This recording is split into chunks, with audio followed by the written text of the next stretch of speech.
This is Matt Wally, and this is 508.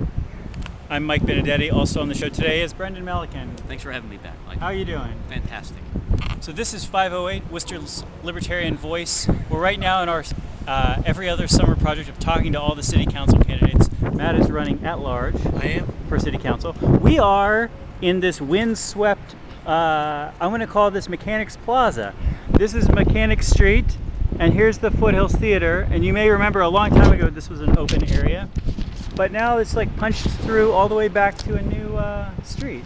Yeah, I still don't even know what the name of that street. Do you know what the name of that street is?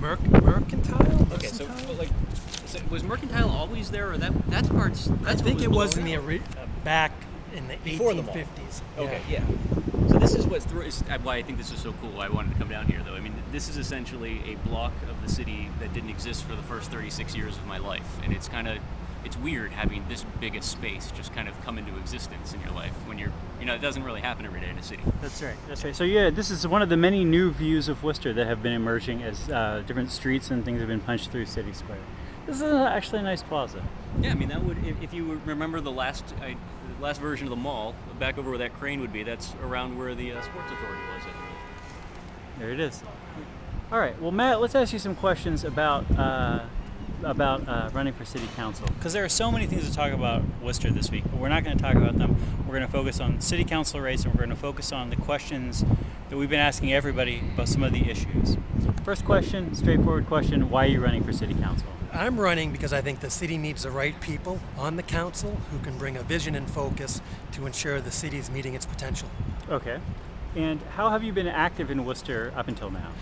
Politically, I have a limited amount of involvement. Most of my community involvement has been through nonprofit organizations. I've served on a number of boards. The Greater Worcester Community Foundation. I've been involved with the Worcester Tree Initiative, the Nativity School, and I think if you look at my specific community involvement, I was an executive director for one of the housing organizations in Worcester. When I was there, we worked with a lot of other nonprofit organizations. So politically, my activity is limited, but community-wise, I've been involved with a number of different efforts in Worcester. Yeah, I'm always interested to know where people are coming from. Like, there are people who, they're active in their family, they're active in their church, and then they just decide to run for city council, and they sort of haven't done anything in the middle. So people do it different ways. I think so. I've always thought about running. I've always wanted to give back and serve the community, and I feel now it's the right time. I think there are some issues in Worcester that I bring experience to help deal with, and I think I bring the right attitude. And so far, the campaigning has been great. It's been exciting. It's been invigorating, and so far, I've loved it. Well, I want to ask you the issues that you're excited to work on, but I want to ask you about the issues that I have on my sheet here first. The first question, maybe you have a good answer as a guy who's been involved with housing. Do we have enough housing in Worcester? I think the statistics state that there's 75,000 housing units in Worcester, about 180, a little north of 180,000 people. And we're sitting down here at City Square. We have a lot of market rate units coming down, which I think is fantastic. If you look at the Osgood Bradley building, other market rate units coming on board, I think the city needs additional market rate units, so I'm glad that those units are going to bring housing, jobs. But I think the big issue as it relates to housing in Worcester, if you look at the age of the housing stock, I think half of the housing stock was built before 1940. And I feel as though one of the biggest issues in Worcester right now is a lot of the blighted housing units. If you look in predominantly a lot of the areas where there are three-deckers, Vernon Hill, Grafton Hill, Piedmont, Oak Hill, you see units that over time, unfortunately, you have an investor owner who comes in and buys a property and doesn't invest the needed capital to bring the units up to any quality of living standard. Yeah. And they don't keep up the routine maintenance, and it does a tremendous disservice to the neighborhood and the community as a whole. So I think one of the big issues is how do we ensure that a lot of the age housing stock is brought online. In addition, I think it's important to make sure that the home ownership in Worcester increases. Oh, really? If you look at a blank slate and you'd say, let's come up with a perfect example of an affordable housing model. I three-decker is actually what I think is the perfect example, because you can have someone who might not be able to afford a higher priced property buy a three-decker, and the rental income helps them, pay for the mortgage. So right, because that's traditionally how it's done, right? Yeah. Is people would buy a three-decker, live on the first floor, rent out the second and the third floor, and then that rent would be what would be paying the mortgage.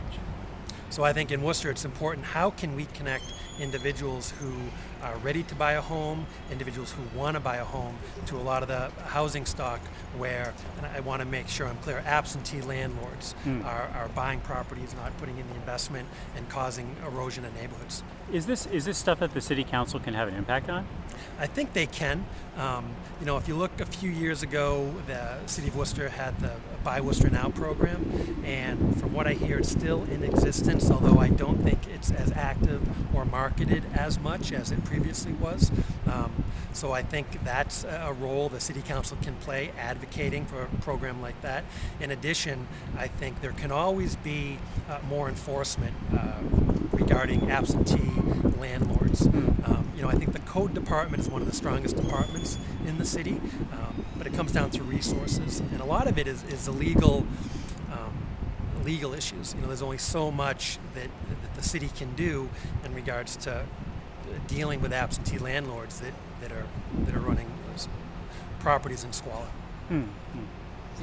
Mike, I know you've got other questions too, but I'm glad we had Matt on when we did, because I feel like this was the question that you had, that you were genuinely asking because you didn't actually know what the answer to the question was. I continue to learn a lot about Worcester housing, asking this question. But I mean, having a background in it, I think your responses are fascinating. And one of the places that I still get really tied up with this conversation and talking to developers and people who own properties now is it kind of seems like nobody really has an answer to. I'm more convinced that there isn't an answer. Yeah. Like, just in the last couple of weeks, there's all this national data coming out talking about how the buyer's market for housing is like the softest it's been nationally, like, ever.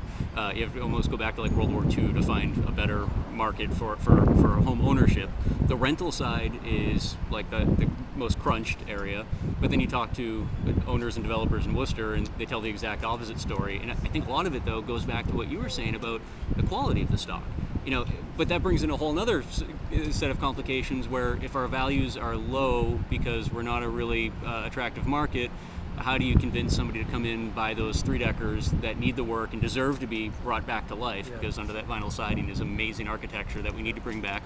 But how do you bring those properties up to code? And oftentimes this is involving sprinklers now, ADA compliance issues that goes through the roof, but still make them viable from a rental perspective after you've made that investment, when we might not be seeing the same sort of rent. And I'm not expecting to respond to this at all, because again, it's just a thought. Like this question, which again I think was almost a nonsense question for you that you were genuinely interested in and were hoping that somebody would just have an answer. I'm almost more convinced now that there's even less of an answer. It's just like the more data that comes out there and the more we talk to people that have, I think, really good perspective on the housing stock, it's almost something that like it needs to be in flux, and the more we try and actually nail down like this is the strategy we're going to use for the next 15 years, the more we're going to guarantee that in that 15 years we're going to look back and say, what were we thinking? Like this was the worst decision we ever could have made. It's pretty complicated stuff. Yeah. I think this question's above our pay grade, Mike. I'm glad we're asking. I feel like so many of the questions we ask on the show are very easy, so I'm glad we're asking a hard question. And I haven't looked at the Schiller Index in a while. Is that what you were referring to in terms of the housing prices across the country? Well, if that's what they call it, apparently so. But it seems like in the last 2 weeks, there's been both, a lot of the market indexes that are showing that home ownership rates are plummeting, and nobody's really looking to buy, or the number of primary mortgages being taken out is bottoming out, and simultaneously the dollar value for rental properties going through the roof. And I think we are seeing some of that here. I mean, it's my understanding that the days of $600 to $800 three-decker, 1,500 square foot three-deckers up on Grafton Hill are gone. But it's still, you talk to folks that are trying to rent out attractive units, people that actually have put the work in, and they're not finding these mystical beings who are supposed to be out there really eager to spend $2,000 on a newly renovated flat. So I don't know if it's a marketing thing. I think in some degree it always comes back to marketing, but Yeah, I don't. It seems like this should be. I feel as though somebody else should be asking. Not that you're doing the question wrong, but I feel like someone beyond us should be having this conversation, because it's then you automatically lead into the tax rate questions. I mean, this is at least one half of the puzzle when it comes to tax classification.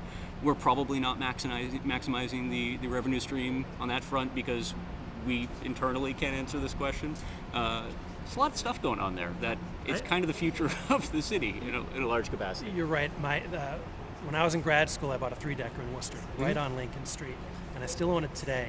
And I never have a problem renting it out. Yep. I bought at the height of the market, so I'm probably still underwater. Yeah. I rent through Craigslist, and I get tremendous applicants. I've rented to medical students, rented to grad students at Clark, rented to individuals who are single, elderly gentlemen. Right now I have a gentleman and his wife from Jordan, and came here, work 80 hours a week, UPS, Dunkin' Donuts. Yeah. I've just had such a cross section of people renting, and great tenants. I keep up with it. The rents are affordable, and I think that can happen when you have the right owner. I think it comes down to management. If you can manage it correctly, I think it makes a world of difference. Well, I got to change the subject to the next question. We'll get back to this one. Next question is, what should the city council's role be? Ladies and gentlemen. There he Come on, is. Look at that. On 508. It's real news, just walking by. What should the city council's role be regarding the public schools? I think a counselor can be a strong advocate for the school system. And I think if a counselor uses a position as a bully pulpit to, again, advocate for the school system, I think that's one of the most important roles. And then, of course, the obvious role is the passing of the budget. The school budget goes to the council, and they can approve it. There's a line a counselor doesn't want to cross as it relates to policy, because that's the realm of the school committee. Right. But again, I think it's very important to make sure that a counselor advocates for the school system. I was a product of the Worcester Public Schools, had a great education, so did my brother and sister. I think the Worcester Public Schools are a fantastic school system. I think there can be improvements made, just as any other public service can be improved. But I think the role of a counselor can be to advocate for the school system and make sure that an appropriate budget is passed to help build on the schools. The next question is, where would the jobs come from that would keep more of our high school and college graduates in Worcester? I think if you look at each group as a different constituent. Let's deal with college graduates. I've had a chance to talk to a few employees in career service departments at a few of the colleges, and what they tell me is that the local larger corporations do a fantastic job recruiting at the colleges. The Meds and Eds, Unum, Hanover, they go to the colleges, and there are good opportunities for college graduates to stay local. So I think the key is ensuring that Worcester remains an attractive location for people who want to live here, college graduates who have job opportunities but they want to live here. Right. In regards to someone who might not have a college degree, I think the key is ensuring that they're trained appropriately for the jobs that are currently available. I think Quinsigamond Community College does a good job on workforce development, and I think the Chamber does a good job ensuring that there's an understanding of what the local businesses need in regards to skills, and making sure that individuals that might not have a college degree are getting those skills. But at the same time, it's critically important that we grow jobs. Small businesses, it's critically important that small businesses that are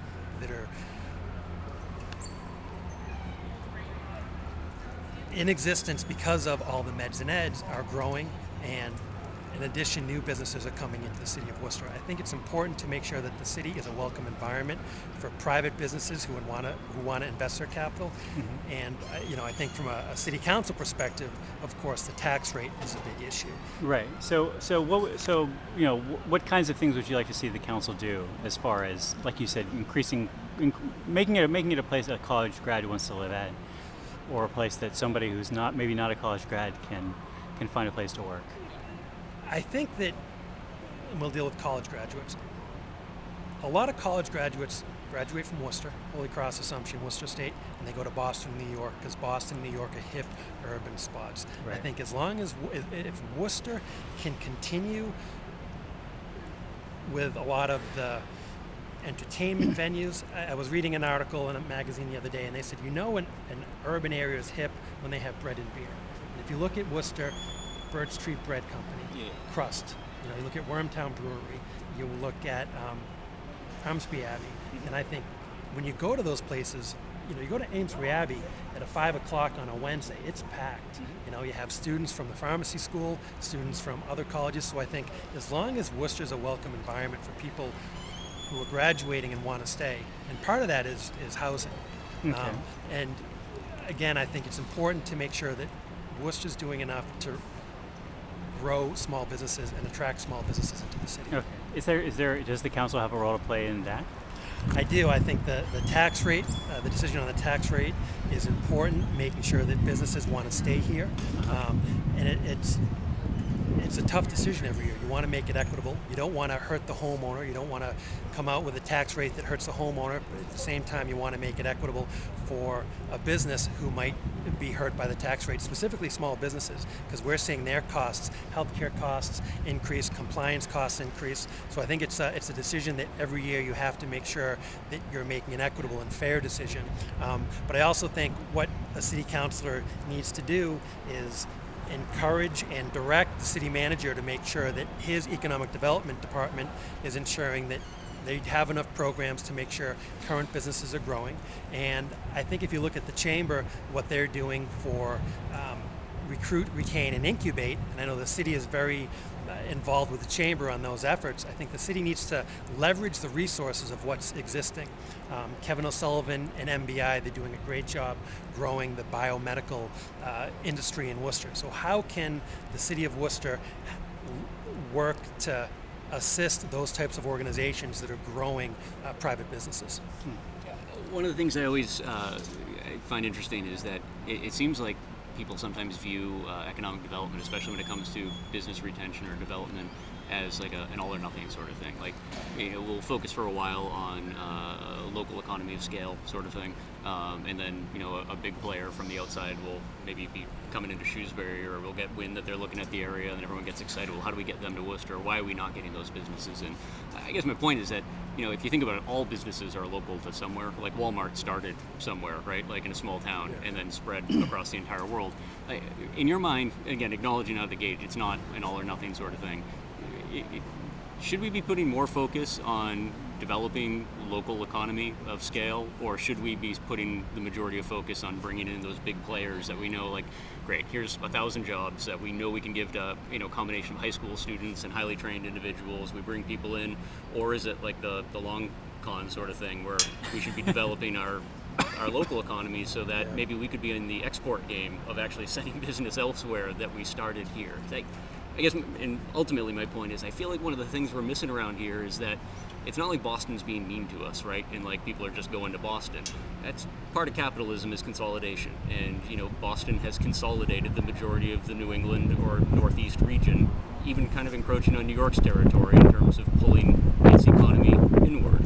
It's not really our problem, it is our problem, but it's nothing we can really do with other than kind of create our own economy, not be reliant on the outside. It seems like that might be something that we're missing a little bit. Is that you mentioned a bunch of great local businesses that are doing well, but they can only scale so much. But that's not stopping industry. The Kevin O'Sullivan types, the folks that are in those incubators, should we be working harder to make sure that someone who goes through Kevin's program stays in Worcester and has no opportunity to even look on the other side of 495? Or should we be trying to find these enormous players that can fill in the kind of gaps in your big growing downtown area? I think it can do both. If you look at who Worcester is competing with a lot of the biotech, biomed, biomanufacturers, it's Cambridge. Yeah. And how does Worcester compete with Cambridge? I think what we need to do is sell our workforce. And again, you go back to what type of workforce do we have? We have everyone from someone who's graduating from WPI with a biotech degree to someone who might be going through Quinsig to get training specifically for light manufacturing. So, your question, how do we grow? help grow small businesses and make sure they're not leaving, or do we try to focus all our efforts on attracting larger corporations? I think we can try to do both, but it's a difficult question, because if you're trying to do both, are you not putting your best efforts onto Well, that's, one? I guess, what I mean. Yeah, I mean, again, acknowledging it can't be all or nothing, right? I mean, you don't want everything to go. We can't replace the Armsby Abbey with a Chili's, right? In my mind, we can't. But at the same time, if there had to be like 1% of like, we're going to split it 50-50 and then decide we're going to put a tiny bit more effort on one side or the other. Does it go local or does it go big? I mean, is it the easy stuff, or supposedly easy stuff that's already been built up, or is it the risk taking and hoping that maybe Worcester houses the next Apple or the next JetBlue or the next Walmart? I mean, like, we'd be home to that. Yeah. I gotta cut off this question because you got actual questions. we got too many more questions. We'll get back to it next term. We're gonna leave it there. Like they would see on CNN, we have to leave it there. So one question that has to do with public events or current events we actually have been asking is, what do you make of the surge of violence in Worcester this summer? How should the city council respond, and what would you do if you were on the council? It's extremely concerning. This summer, we've all seen the violence in the headlines. It seems as though there are individuals in the community who are extremely brazen with their activity. We saw the shooting at Kelly Square, broad daylight. There have been an increase in home invasions. At the same time, a number of break-ins, an increase in break-ins. The opiate crisis is fueling, from what I hear, the break-ins. Individuals are going in and snatching and grabbing in houses. They're looking in a window, seeing a pocketbook, a laptop, an iPad, breaking in, grabbing it, and going down to the pawn shop so they can get their next fix. And I think it's a critical issue. It's a public health issue. And it seems as though on the state level and on the local level, they're putting efforts to address that crisis. The increase in gang violence, extremely concerning. And I think it's good to see the opportunities that they're putting forth for youth, but at the same time, I think I read a statistic over 500 gang members in Worcester, and I think it's important to be tough on crime. You have to make sure that individuals who are in gangs know that they're going to be dealt with appropriately. I think the City of Worcester Police Department does a fantastic job. It appears as though they've said they have the resources they need, but I think you need to be focused on the issue. And I think as a counselor, when there are issues that any urban area brings, such as gang crime, opiate addiction, and including gun violence, which Worcester's seeing a lot, you have to be tough on that crime, and you have to deal with it directly, and you have to make it a focus and a priority. Okay. Brendan, do you have anything? No. I mean, if I had an answer to that one, I would have articulated it already. I mean, I don't think there is an easy answer to people shooting at each other. It's been a terrible summer. It's been an awful summer, and I think part of it too is it's not just dealing with what's happening today, but it's also making sure that we're planning so that we don't have these same kinds of summers 10 years from now, and that's. I think goes back to a lot of economic development conversations and education conversations that dealing primarily with what I think most people would consider underserved populations in the city. And if we're fair with ourselves or honest with ourselves, it's probably not one of our strong suits in Worcester. Is we do offer a lot of services, and we have a lot of social services, but I don't think that we've done a fantastic job of ensuring that historically underserved populations are worked with and brought up to speed with everybody else. Well, Matt, I have two more questions on this sheet, and they're important questions, so I want to ask them to you. And then, if we have any time, we can talk about some other stuff that you want to talk about. Great. The first question is, how much can you bench press? Great question. I wish you had asked me about 5 years ago. 5 years ago, I might have said 335. Really? Oh yeah, One rep. One rep, probably 335. 3 plates and a 25. Nobody ever runs for office in their prime. No, never. Right now, I'd say probably a little north of 250, maybe 265. You don't look like that big of a guy. No, I'm thin now because of all the walking I'm doing. But I still manage time to go work out. The second question is, who's your favorite character on The Wire? Great question. Brother Muzan. Yeah. By far, yeah. intelligent, direct, fearless. And, I watched HBO last year during the holiday season. They reran The Wire In HD. in HD, and I watched them all. And I'll tell you, I was disappointed because it's definitely aged. Yeah. You know, I mean, when you show them texting pictures of big hand clocks, you just can feel how it's an aged show, which was disappointing. Mike and I have said this before on the show that I think the first season is the hardest, where they're still with pagers, and like unless you're working in a medical office, you don't know what a pager is. Like, I mean, there's nobody seeing that who even knows what that device is. I think once you get into like the second and third season where the cell phones come in, it's dated, but it's at least somewhat contemporary. I mean, it's not like going back to like an old Dirty Harry movie where like you're screaming at the TV. Just call somebody, right? Because they're chasing people through parks and nobody has phones or radios or anything. That's really dated and really weird. I agree. And what's great now, you know, you watch different shows on HBO, you can see old Wire actors. Garcetti's on. Oh, you said you're talking about Carcetti? Yeah, he's on Game of Thrones. He's on Game of Thrones now. I thought you say he's running for president. I mean, is that? No, we're not no, He's I also don't running think for president. Yeah, but you can see the old actors on new shows, which is great to see. It is always cool. It is always cool. So we have a few minutes left, and you know, are there other issues that you'd like to see candidates be discussing in this race? Other issues that are important to highlight? You know, I think looking at Worcester now, obviously the big issues are the violence, schools, business recruitment, neighborhood revitalization. But I think it's important to make sure that Worcester is accentuating the positive. You know, how do we build on the current assets? You look at all the colleges and universities we have. You look at the medical community. You look at the great park system we have. You look at the cultural amenities, and I think Worcester's biggest asset, the great neighborhoods, with each having unique characteristics. So how does Worcester build on that, leverage those great assets to make sure that we're a first-rate city that other urban areas want to copy and say that's a model of how a post-industrial city, is fulfilling its potential. That would be pretty amazing if people were talking about the Worcester model. The successful Worcester model. Yeah. I mean, they actually were, though, Mike. We've talked about this on the show When before. was this? In the 1950s, we were on the cover of National Geographic, and it was an article called "Worcester: The Future of American Cities," and it looked at our. Oh, I didn't know about that title. I actually had a copy of it, and I think we did have it on the show. I've seen it, but I didn't. I still have a PDF version somewhere that I can send yeah. you, but it's a great overview of how our combination of higher education, the medical community, and then just this amazing community coming out of that post-industrial era that still had a sense of neighborhoods and community was going to be what every American, mid-sized and larger American city was going to copy. And I don't know what happened. We get derailed for a couple of decades, but we're back, Brendan. The spread itself is worth looking at because all these great it's National Geographic, so all these amazing Kodachrome photos of like the Common and Turtle Boy and old cab stands, and even down here, I mean, you see a downtown that's so much different and so much more vibrant than it is now.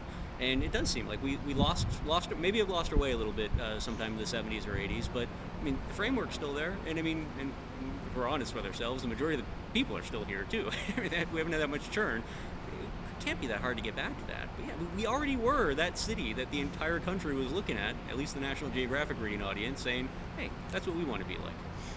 Awesome. Matt, thanks for being on the show. Thank you. I had a great time. Brendan was talking before the show. He thinks that Matt was on the show like 10 years ago. We'll have to see if this is true, but thanks for coming on today. Very welcome. Brendan, thanks for coming. Thanks for having me. And I'm Mike Benedetti. If you have any questions or complaints, you can send them to pieandcoffee@gmail.com. This is 508. For Nick stopping by, too. He could have actually stopped and been on the show, but at least he made sort of... Is that our first TNG appearance this year? For him? Just in general. Have we had anyone from the TNG on this year? I don't know. I don't think so. I don't think so. It's nice to know they're still working. Good job. Good job, guys. All right. Bye, everybody. We'll see you next week.